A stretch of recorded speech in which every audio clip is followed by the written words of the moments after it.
Assalamualaikum warahmatullahi ta'ala wabarakatuh. Alhamdulillah rabbil alamin, wassalatu wassalamu ala asyrafil anbiya wal mursalin wa ala alihi wa sahbihi ajma'in, amma ba'd. Muslimin muslimat yang dirahmati Allah Subhanahu wa taala, selamat datang ke segmen Tazkirah Ramadan bersempena dengan kehadiran bulan Ramadan pada tahun ini, tahun 1445 Hijrah, bersamaan tahun 2024 Masihi. Dalam segmen kali ini, saya ingin berkongsi dengan tuan-tuan dan puan-puan beberapa perkara berkaitan tentang Ramadan itu sendiri. Allah Subhanahu wa taala telah berfirman di dalam surah Al-Baqarah ayat 183. A'udzubillahi minasyaitonir rajim. Ya ayyuhallazina amanu kutiba alaikumusiyam kama kutiba alal ladzina min qablikum la'allakum tattaqun. Yang bermaksud, wahai orang-orang yang beriman, telah diwajibkan ke atas kamu puasa sebagaimana telah diwajibkan ke atas umat-umat yang sebelum kamu, agar kamu bertakwa. Berdasarkan ayat yang saya baru bacakan tadi, bolehlah kita katakan bahawa takwa adalah merupakan kemuncak daripada ibadah puasa yang kita kerjakan di sepanjang bulan Ramadan. Maknanya dalam arti kata yang lain, puasa itu sendiri merupakan suatu aktiviti latih tubi yang Allah SWT sediakan di dalam madrasah Ramadan, semata-mata untuk mencapai satu tingkat ataupun makom yang dinamakan sebagai takwa. Muslimin muslimat rahimakumullah ta'ala, seringkali puasa ini dikaitkan dengan keadaan tak bermaya ataupun letih, penat, tidak bertenaga dan seumpamanya. Kenapa? Sebab tentulah disebabkan oleh perut yang kosong dan juga tekak yang tidak dibasahi dengan air. Al-maklum tuan-tuan, sepanjang setahun ataupun 11 bulan di luar bulan Ramadan, perut dan mulut kita seringkali diisi dengan makanan dan juga minuman. Kita sarapan pada waktu pagi, kadang-kadang kita minum pagi, 10 pagi, makan tengah hari, minum petang, minum malam, makan malam dan seumpamanya. Setiap masa perut kita dan mulut kita diisi dengan makanan dan juga minuman. Maka tidak heranlah apabila kita masuk di dalam bulan Ramadan, maka kita menjadi lemah, tidak bertenaga, penat dan seumpamanya, kerana rutin harian kita sudah terbatas di dalam bulan Ramadan. Tapi sebenarnya inilah cabaran ataupun halangan yang mesti kita lalui di sepanjang kita berada di dalam bulan Ramadan, iaitu menahan perut kita dan juga tekak kita daripada diisi dengan makanan dan minuman di sepanjang hari, bermula daripada terbit fajar, subuh, sehinggalah membawa ke waktu maghrib.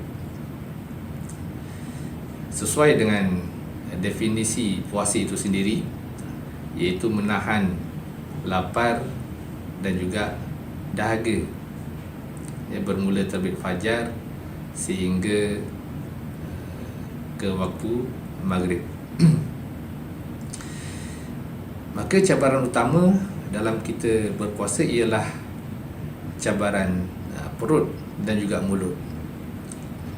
Dalam arti kata, di sepanjang bulan Ramadan tidak boleh tidak perut kita dan juga mulut kita mestilah berpuasa, supaya kita dapat mencapai takwa di akhirnya nanti, ya, iaitu takwa kepada Allah Subhanahu Wa Taala. Persoalannya, bagaimanakah sepatutnya puasa perut dan juga puasa mulut, supaya dengan puasa perut dan puasa mulut itu tadi kita dapat hasil yang baik, iaitu takwa kepada Allah Subhanahu Wa Taala. Kerana hadis Nabi sallallahu alaihi wasallam ada menyebutkan yang bermaksud betapa ramai orang-orang yang berpuasa tetapi mereka tidak mendapat apa-apa pun daripada puasanya selain daripada lapar dan dahaga. Jadi ini satu persoalan yang perlu kita renungkan bersama. Bagaimanakah seharusnya perut dan mulut kita ini dikosongkan, agar kita dapat mendidik rohani dan jiwa kita menjadi insan yang bertakwa kepada Allah Subhanahu Wa Taala. Muslimin muslimat yang dirahmati Allah Subhanahu Wa Taala, saya ingin memetik kata-kata daripada Syekh Abdul Qadir Jilani di dalam kitabnya Al-Fathur Rabbani wal Faidhur Rahmani, ataupun kitab yang telah diterjemahkan ke dalam bahasa Melayu Kurnia Rabbani, Limpahan Rahmani. Antara kata-katanya, wahai kaum, apa gunanya engkau berlapar dan berdahaga di siang hari, tetapi engkau membuka puasanya dengan yang haram di malam hari? Apakah engkau berpuasa di siang hari dan engkau berpuasa di siang hari dan engkau bermaksiat di waktu malam? Wahai orang yang memakan yang haram, engkau menahan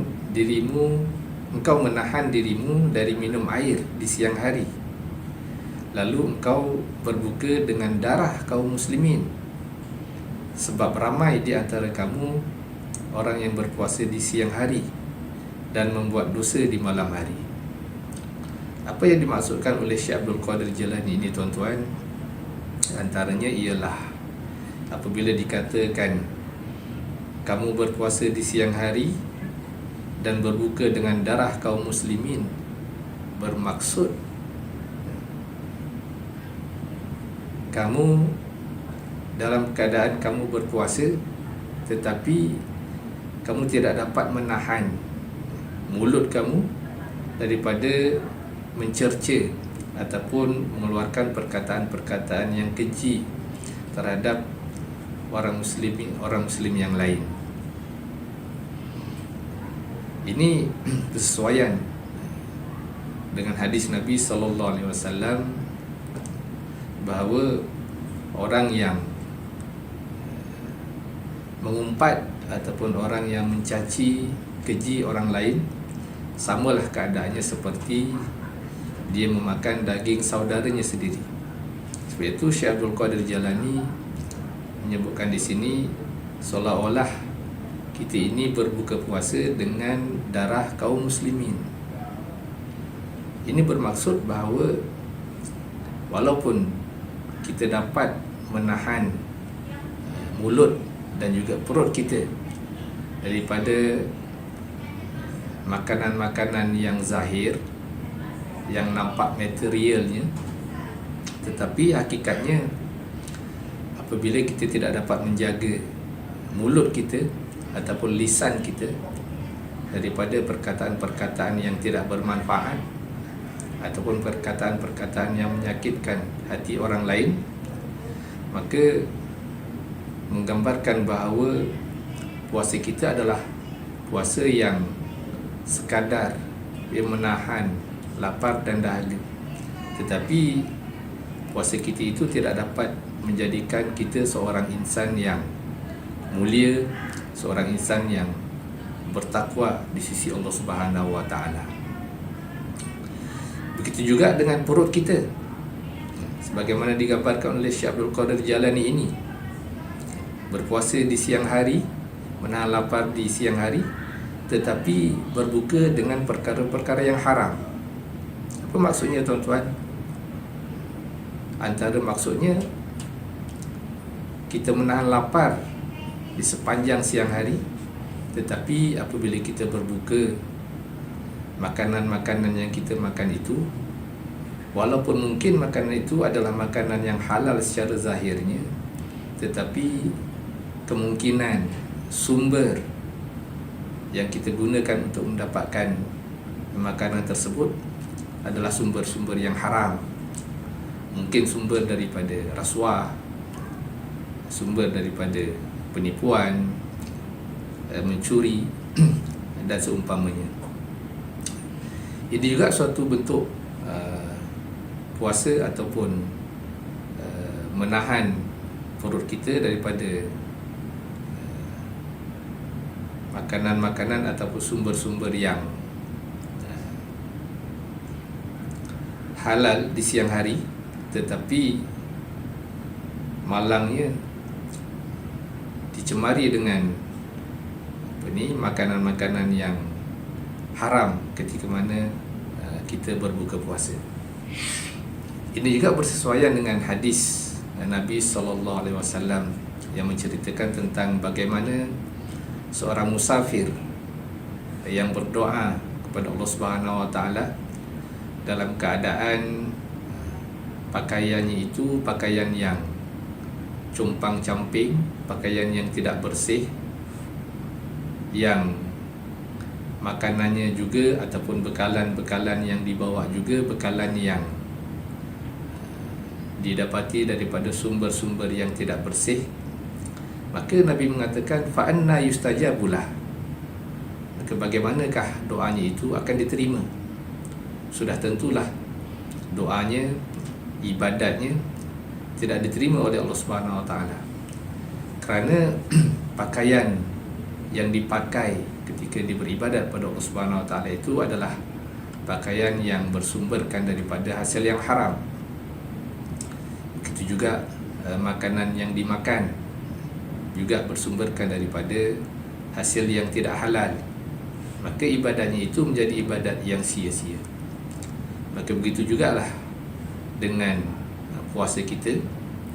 Apabila perut dan mulut kita itu tadi diisi dengan makanan-makanan, minuman yang zahir tetapi bersumberkan sumber yang haram, dan termasuk juga dengan perbuatan-perbuatan yang batin, mencaci, mengeluarkan perkataan-perkataan yang tidak bermanfaat dan seumpamanya. Hadis Nabi sallallahu alaihi wasallam diriwayatkan daripada Abu Hurairah radhiyallahu anhu yang bermaksud puasa bukanlah hanya sekadar menahan diri dari makan dan minum, akan tetapi puasa adalah menahan diri dari perkataan yang melalaikan dan perkataan keji.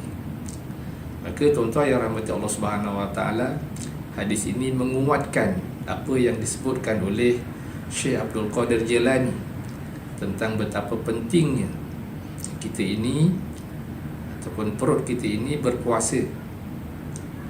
Bukan sekadar berpuasa, bukan sekadar menahan diri daripada makanan dan minuman yang